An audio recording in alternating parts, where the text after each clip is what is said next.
Hello everyone, this is Rig, and today we are going to start a discussion about the Chinese civilization.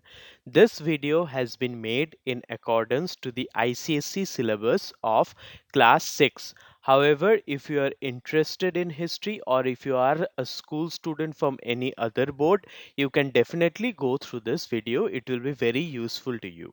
Before starting, I advise you to carry a notebook with you so that you can note down the important points.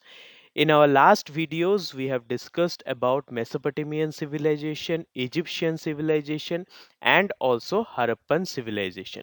So today we start with the Chinese civilization. This is going to be a two-part video. The second part of this video will also have question answers regarding to this chapter. So let's start with part 1 of the Chinese civilization. Introduction. Overview. The Chinese civilization is one of the oldest in the world. Now, as we know that Mesopotamian civilization developed around the two important rivers of Tigris and Euphrates. The Egyptian civilization was built around the important river of Nile. The Harappan civilization was built along the rivers and its tributaries, that is, the Indus River system. Similarly, in China, the Chinese civilization was developed around the Yellow River, which is also called Wang Ho in Chinese language, which was both a blessing and a curse due to its tendency to flood. So, this river quite frequently every year it dangerously overflowed, and when it overflowed, all the surrounding areas were engulfed in water, causing heavy loss to life and property. So this was a curse to the people of that area, causing destruction and leaving behind fertile soil that enables surplus agriculture. So even though it was a curse, it was also a blessing, because when the river water, when the flooded water used to dry up, there used to be a layer of soil deposited. This layer of soil was called silt, and this silt enabled the soil to become more fertile, which meant it was good for agriculture. And here the term surplus means over needed, means which you don't need, that also you have produced, means production more than you need, then it is called surplus agriculture. Timeline. When did this civilization happen? The Chinese civilization emerged around 3000 BC, evolving through various dynasties and innovations in paper making, silk production, and printing. Key milestones include invention of paper in 500 BC and establishment of printing in 1000 BC. So the Chinese civilization was very much contemporary to the Egyptian, Mesopotamian, and the Indus civilization by originating around 3000 BC. And there were several dynasties which ruled over the area. And what were their main achievements? Their main achievements were paper making, silk production, and printing. Now, all these points will be discussed in detail one by one. So, stay tuned. Significance. Like Mesopotamia, Egypt, and Harappa, China's civilization has deeply influenced modern society through its technological, cultural, and agricultural advancements. So, this Chinese civilization is very significant because from the technologies used thousands of years ago, we have developed much more, and that development could have been possible only because of the innovations done by the ancient people. So, like Mesopotamia, Egypt, and Harappa, Chinese civilization has a great significance and influence in the modern society. Now let's start with the Shang dynasty. When I was telling in the introduction that different dynasties ruled over this place in different periods of time, that means one family ruled first, after that another family started. So the beginning happened with the Shang family, which is also called the Shang dynasty.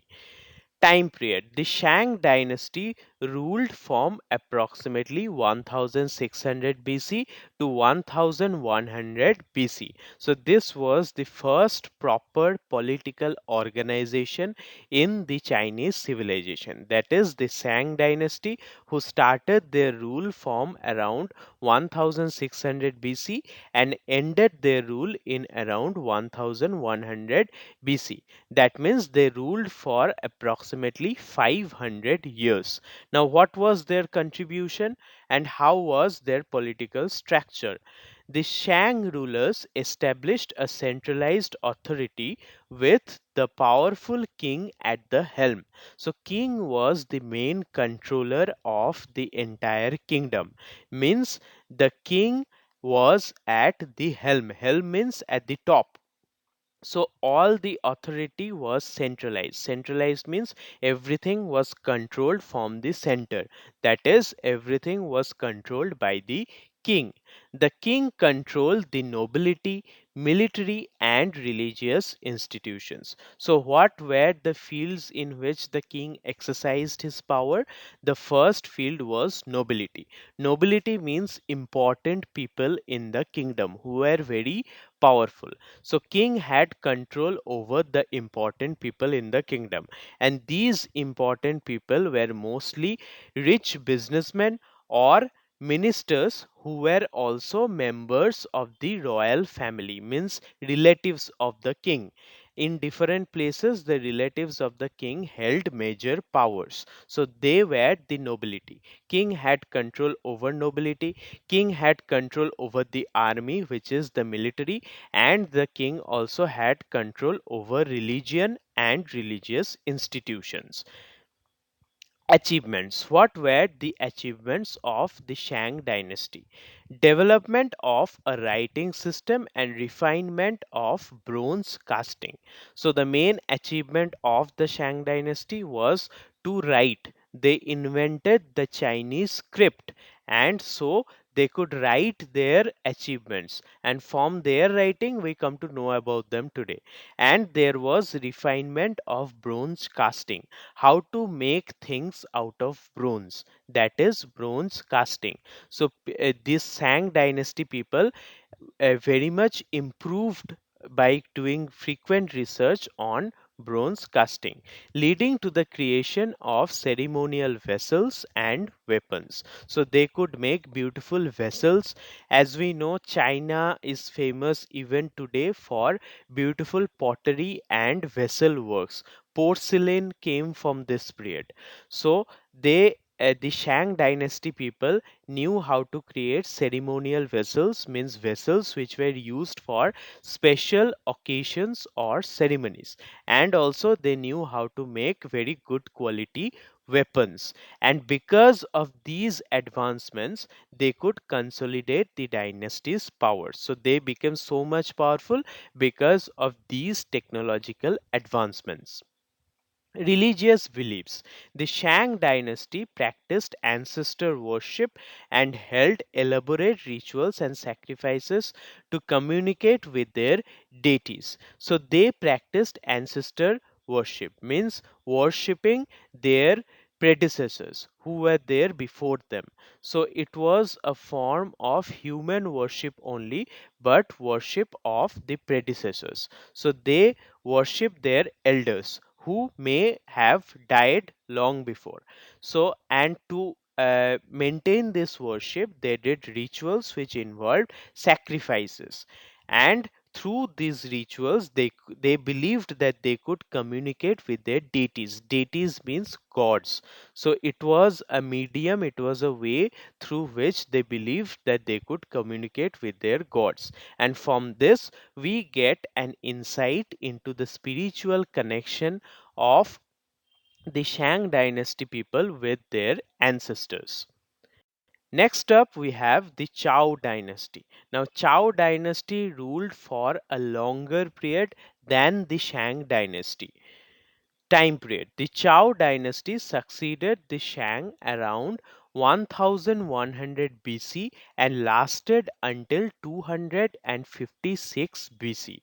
So the Chou dynasty came after the Shang dynasty. We know that Shang dynasty ended around 1100 BC. Hence, Chou dynasty started from 1100 BC and it lasted until 256 BC. So that means for more than 1000 years, the Chou dynasty ruled over the provinces surrounding the Yellow River. Political developments. The Chow introduced the concept of mandate of heaven. Mandate means order from heaven, legitimizing their rule and introducing the idea that rulers must be virtuous. So, rulers were like gods on earth. Or Chow dynasty, in order to get the respect of the people, introduced the concept that rulers in the world have been appointed by God so that people respects them in every manner possible. Now, feudal system. The Chou dynasty's feudal structure distributed land to nobles who governed territories on behalf of the king. So, Chou dynasty, other before we have seen Shang dynasty where the king controlled everything from the center. But Chou dynasty's structure of governance was different. What did they do? They kept important, they divided their entire empire into various provinces. Just like in India, we have various states like that. The Chou dynasty divided their empire into various provinces, and a noble or an important person who were members of the royal family were kept as head of those territories. So, empire was divided into many provinces and each province had a head, and that head or the noble governed the territories on behalf of the king. This led to the rise of powerful states contributing to political fragmentation. So later on, this practice proved to be fatal, or this practice proved to be dangerous, because those nobles who governed important territories became powerful, and sometimes they became so powerful that even they could topple the king or they could defeat the king. So there were a few powerful states within the empire, and thus we can understand that they fought with each other in order to get power. Cultural contributions. Now, Chou dynasty played a vital role in the development of Chinese culture. What was that? During this period, Chinese philosophy flourished, with Confucianism and Taoism emerging and shaping the cultural and ethical fabric of the Chinese society. So, in India, we have different kinds of philosophies. In ancient India, we have the Vedic philosophy, we have the later Vedic philosophies. Philosophies means thought process which influenced people to live their life in a certain manner. Later on, we had the Jain philosophy, we had the Buddhist philosophy. So, like that, in China also there were different philosophies. The main philosophies were Confucianism, which was developed by a person named Confucius, and Taoism. So these two famous philosophies developed during the rule of Chou dynasty, and later on they proved to be the governing factor of Chinese cultural life. Okay, so next we have the spring and the autumn period. Now, spring and the autumn period does not mean what used to happen in the spring and autumn month. No, a period of a few hundred years was called the spring and the autumn period. Now, what happened during those period? First of all, we need to understand the time range. This period happened between 770 to 476 BC, is marked by political instability and the decline of central authority. So, during the period of Chou dynasty, we have seen that the Chou divided their territory, their empire into different territories, and each territory became very powerful. So there was a political instability. The rulers of each territory wanted the power for themselves, and when the territorial rulers became powerful, the central power or the power of the king became less. Hence, there was a decline of central authority. So, this period of of about 300 years from 770 to 476 BC is called the spring and the autumn period. Means there was no stability. In spring, it is neither too hot nor too cold. Similar things happen in autumn also, neither too hot or not too cold. That is why it is called the spring and the autumn period. Political landscape. The spring and the autumn period witnessed the rise of competing states and frequent warfare. So the territories became very powerful, and major states were Qi, Jin, and Chu. So Qi, Jin, and Chu were major important states who became very powerful, and they were fighting among each other for control of the whole territory, whole empire. So major states fought with each other in order to get dominance. That was what was happening during the spring and the autumn period. Rise of thinkers. During this time, philosophers like Confucius, Lao Tzu, and others emerged, and they were seeking solutions to the turmoil and influencing Chinese society with teachings on ethics, governance, and nature of existence. So, when the lives of people are not going very good, that time, if they get assurance from some thinker or from some philosopher that you will do this and your life will become good, then they will definitely follow that person. And such people were Confucius and Lao Tzu, who taught the people how to be disciplined, how to follow some manners in life, how to follow some ethics, and their principles also influence the governance and later on the nature of existence. As we know today, Chinese people are very disciplined people, and that discipline has its origination in the Confucius and Lao Tzu philosophy. Impact. This era laid the groundwork for the Warring States period. Warring States period means a time period where every state fought against each other for political dominion, setting the stage for further consolidation and eventual unification under Qin dynasty. So, for many years, these states fought against each other, mainly the states of Qi, Jin, and Chu, but later on they were all unified together under the Qin dynasty. Now, how was the town planning of the Chinese civilization? Structure. Chinese cities were meticulously planned, featuring walled compounds, canals, and granaries. So whole of the Chinese city was walled for security purpose or for protection.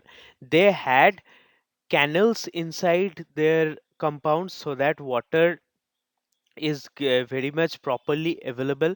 Major cities like Anyang and Zhengzhou reflected organized layouts and architectural expertise. So major cities like Anyang and Zhengzhou reflected a very good structured layout where the streets were laid in grid pattern, much like the Harappan civilization. Flood control and irrigation.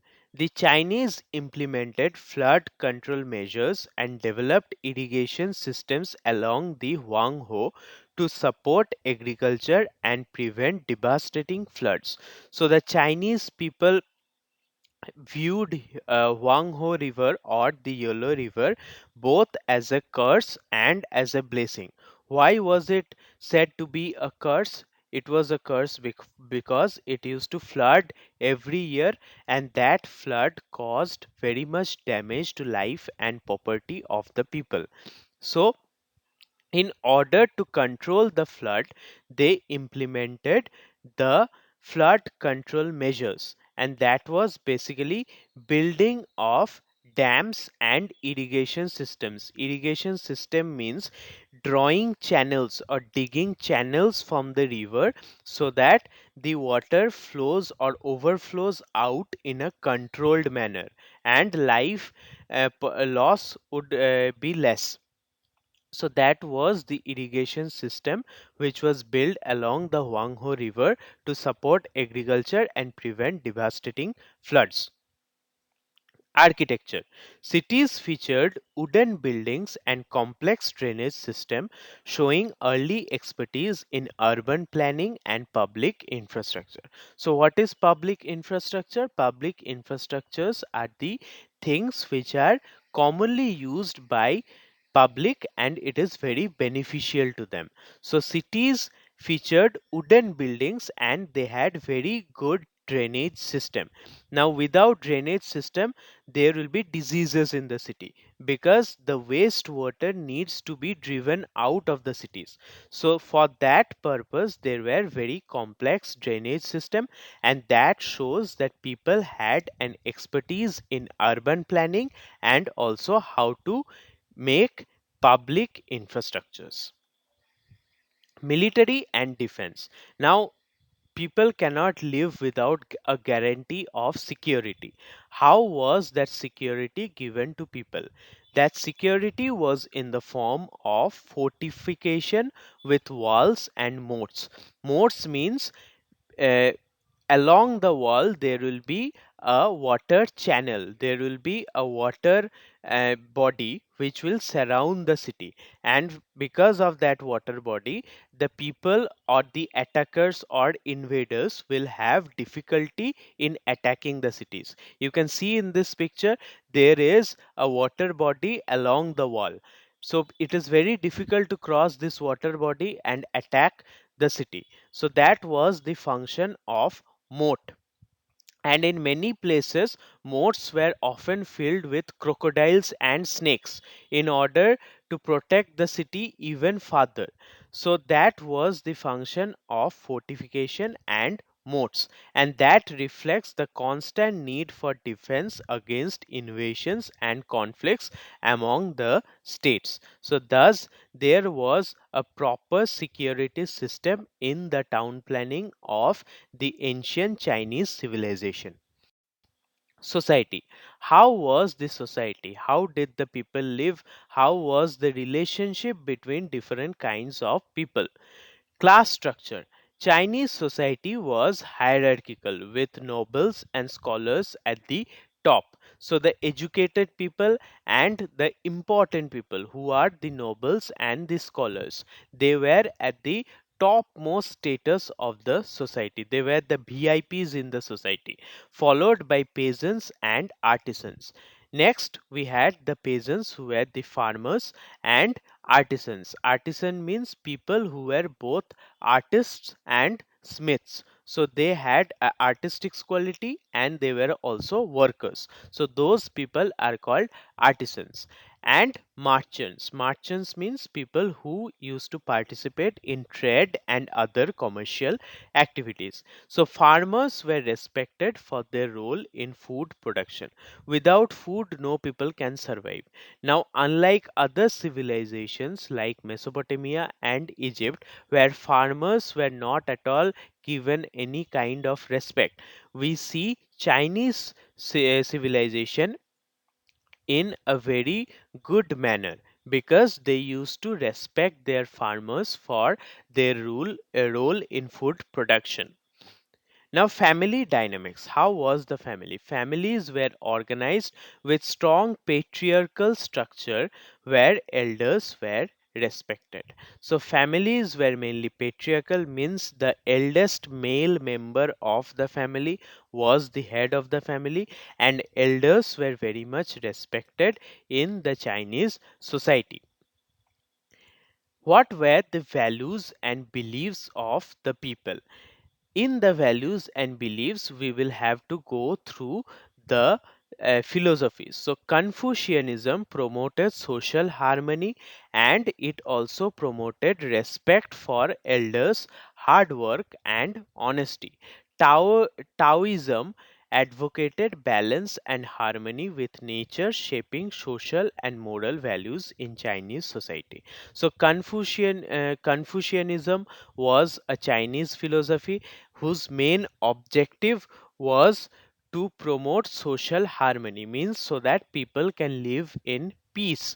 And what was the medium of social harmony? The medium was respect for elders, and people will have to do hard work with honesty.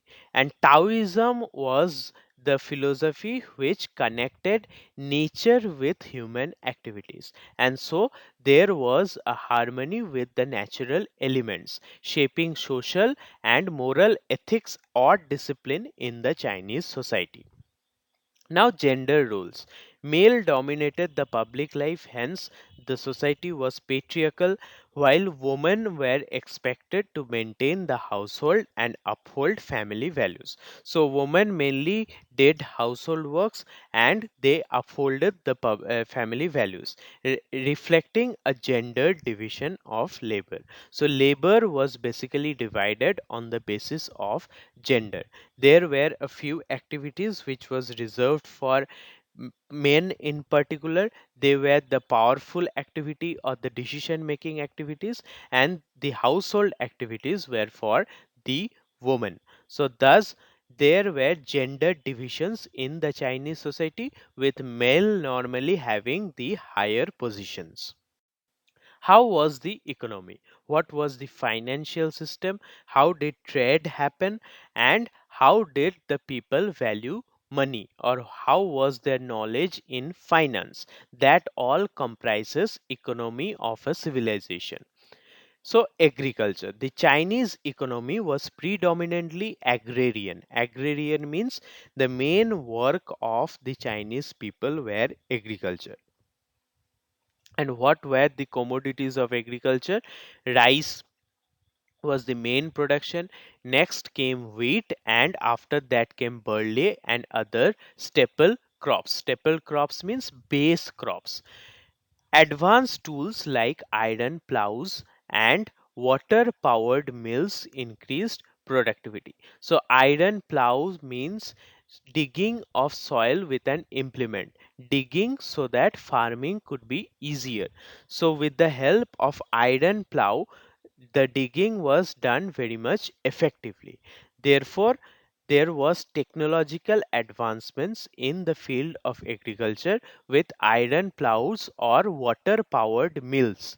Mill is a place where agricultural products are processed, and water was used as an energy to power the mills. Thus there was an increase in productivity. An increase in productivity more than the people actually needs causes surplus production. Now when there is surplus production, people go for trade. Silk production. Sericulture or silk farming became an essential part of the economy, with Chinese silk prized across Asia and Mediterranean, establishing China's trade reputation. So China became famous for their production of silk, and this silk production was called sericulture. Now where did they supply their silk production? Their silk production was supplied to people across Asia and the Mediterranean Sea. Mediterranean Sea means to the western part of to the eastern part of Europe, establishing China's trade reputation. So Silk Route became established. Silk Route means the road through which silk products were exchanged from China to the outer world. So thus China became famous for their silk production. More about silk production will be discussed in the next slide. Coinage. Metal coins were introduced, so Chinese knew how to use money in the form of coins, and that can be evidenced from the metal coins which were found in the Chinese civilization, facilitating trade and helping unify the economy. So the economy was very much unified, and because of the metal coins, there was an easier medium of exchange which facilitated trade. Expansion. Agriculture and trade were supported by the construction of canals and improved transportation networks. So, agriculture and trade was possible only because of the construction of canals. These irrigation canals supplied water to the agricultural fields so that crops could grow properly, and also the proper road networks with proper security helped in the development of trade. Thus, economy became very much advanced in the Chinese civilization, even because of having international reputation. Sericulture. Sericulture basically means silk production. Now, silk production process. What was the process of silk production? You must have seen silk garments owned by our people also. So, how are those silk made? Silk was produced by carefully rearing silkworms, extracting threads from cocoons and weaving them into silk cloth, a process that became closely guarded secret. So, how was silk made? There were silkworms, worms which produced silk from their larva. So, these silkworms were reared very carefully by experts, and threads were made from the cocoons. Cocoons means before the worm grow into a full adult, they used to live inside a shell called cocoon. So, from that cocoon, there was an extraction process through which threads were made, and those threads were weaved together to make a silk cloth. This process was kept secret from the outside world. Even the people who were in the silk business sometimes did not know how to make silk. Economic impact. Silk was valuable export, and Silk Road became a major trade route linking China to Central Asia, Persia and Roman Empire. So the making of silk was a very secret process. No one in the world except the experts in silk production in the Chinese civilization knew how to make silk. No one others knew. So internationally, only China was the place who could make silk. Hence, silk became very expensive, and Silk Road became a major trade route. What was Silk Road? The route which linked China to Central Asia, to Persia, and even to the Roman Empire in Italy or the Mediterranean Sea. So, every people in the known world at that point of time valued silk very much, and they used to buy silk from the Chinese people. Social status. The possession of silk indicated social status. Only the rich people could afford silk. So, just like today's world, we have a craze for rich electronic gadgets which normally common people can't afford. We think that buying them will make us will get us a higher standard in the society.